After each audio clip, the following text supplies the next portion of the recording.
Yo. This is your girl Gaza from the Asafin First Runner Up. Yeah, I was saying more shot with TV. On your quality TV. Gaza, me say so. Make it happen. MPP at a press conference semra na about 3-4 days ago. And a year PMMC now Gold Board. Acting Chief Executive Officer Lawyer Sami Jemfi. Eko a year biasiko shia. Ubini pan SN and DND who say all kind sika. And dollars na jodi chain pana e hon sem be yebo now minority ese saade na eye lawyer Sami Jemfi aye no e ade a etia mana code of conduct no mampanyini e dia ba na chese see the waye no from nti ese se yiyi na di as a member of parliament who asemi say on press conference now mo ye the cancer asem I was say, Homo Crown was say a code conduct on what's her press conference. Nasi. Women come as a minority for now we hear press conference. Mubia, Ubian fan hearing and Mamubia. Say press conference on you know, your moon piana. Oh, Chake. We're gonna have no cry pan your problem, Oklahoma. Azan, nee, like, I'm on a press conference, no.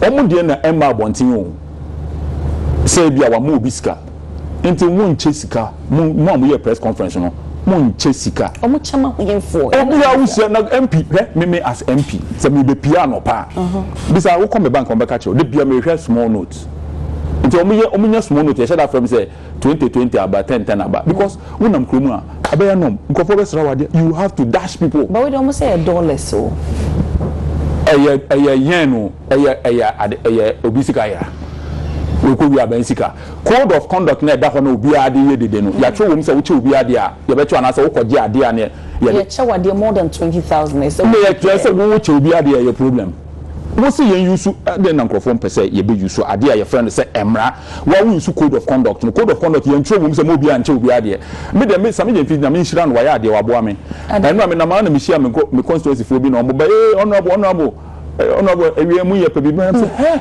mo pe si e pe bi nti ni ada so say abanse ni nche ska me chebu ska wa ha ye de me be ko police bo ba chemi e te me de twitwa me ho nti na mo nti mo de bo mo na say me mo bi nche obi ade na say what be that obi enam no we share obi na wa che na de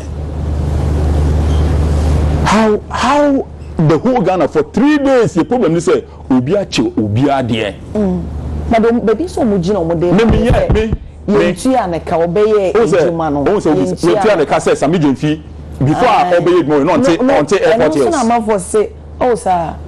Sami Jemfi before obeye ejuma we NDC for ya de ma ya de. NDC for man ya you're throwing your own person under the bus. The youth NDC for youth na more social media. Me asama America no he.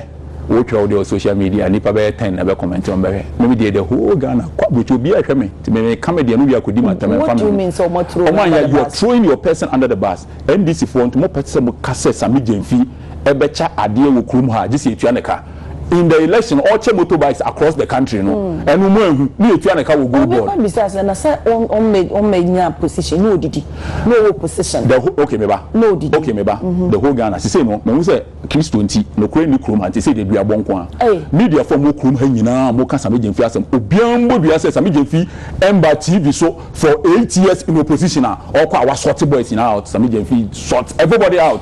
Media ni bia be kan bibia wa bo hu bia. Because we dibi before Sami Jemfi beba power mon kan okre me Sami Jemfi hwam no chebiska ma be kan wa so eno me Sami chebiska wa wonti ase no so be kan sa na che wo san de no sa kwa na wa chebiska mo media for no na mon kan okre na me hu na mo yes story oh we na ba etimi trigger ni pa na ya keka nsem na Canada phone de woni ne ya de obekọ akoka woni obi wunim se woni obi ekuwi aponchi uwi a wo ka chen kofo nsa akọ we yo pemponchi wi a eni aponchi wi a beti aponchi wi a beti yenyina na ya kwa yenyina ekuwi aponchi uwi a wo na ma se o abena de wi a pemponchi wi a de eni aponchi wi a beti na nkoka sa abena de woni ne ya de na wakoka wo so koka sa asem ne ye den obi enu ho pure water special ICB nam ni bensim obi aye nipa obi a obebi amekoko a eye ne ya it as a media from okrum ha nyina all of you for 8 years in opposition me feel ha kan ha me feel ni mo do say Sami Jemfi emba studio ansa Sami be fi ho no everybody will be sorted. That is Sami Jemfi's life. Everybody for 8 years in opposition there obi we media ni na Sami Jemfi unya an encounter with him the can hey na mo de obi chese mo pese obi a ti ho no na dwen nyina say o twen obi down for Sami Jemfi and Fiase or Fiase a good one here be mo na ye den. But do you think say opposition say Sami Jemfi and Fiase because now what can say opposition for ya omo ye party opposition for ya omo ye omo ye omo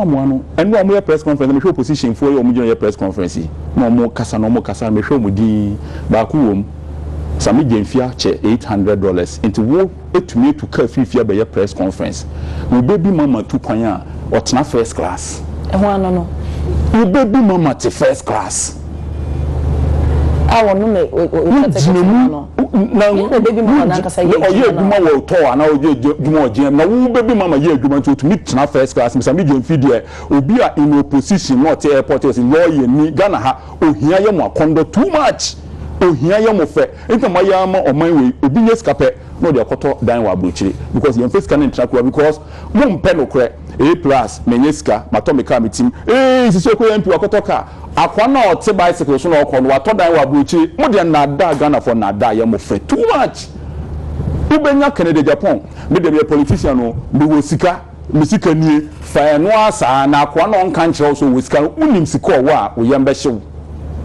unim sika wa enti mo bi a oka no kora no ma no ho ye wakono Sami Jemfi onye bibia he has not done anything wrong and I will ask him say he should never stop being a giver. Mishobia take care of him na politics na ye wo krum ha no ye ne say akobi kan asem fa NDC ho enti NDC ni bie hu na me ne ni agro na o kan ma fa NDC wunim ono no tu no wunim o relationship John Mahama ko Easter okọ no te say Akufo-Addo aba John Mahama as president of Ghana na tu ne convoy ko Akufo-Addo anamboa enya Akufo-Addo na ba as president aba me ko hwe no because business forum no business forum on politics no they do not agree but they have a personal relationship me ekosoro eba from Sami will be my friend, he will be my brother, I don't care what you think. Eduji Tamako menene boss ewo issue Eduji will never stop being my friend, it will never change. Justice Sremsai or your madam for ne boss or your deputy attorney, he is my friend, it will never change. You can't change anything. John Mahama is my friend, my brother, my boss, my everything. Opa onko position there obeba power or your vice president of Ghana, he was my friend, he's still my friend. It will change into war as party no man we say agrada no the NDC for atamenti no NDC ni bia ne ya dan for. What are you talking? Who food soldier no ma me catch you food soldier for na mugu no mo ti ho ye food soldier na mo kasa bebre omu di eja mo NDC ni MPP omu ye ba ku omu na fufu wom it gwen wo ho. What you say? Think about yourself.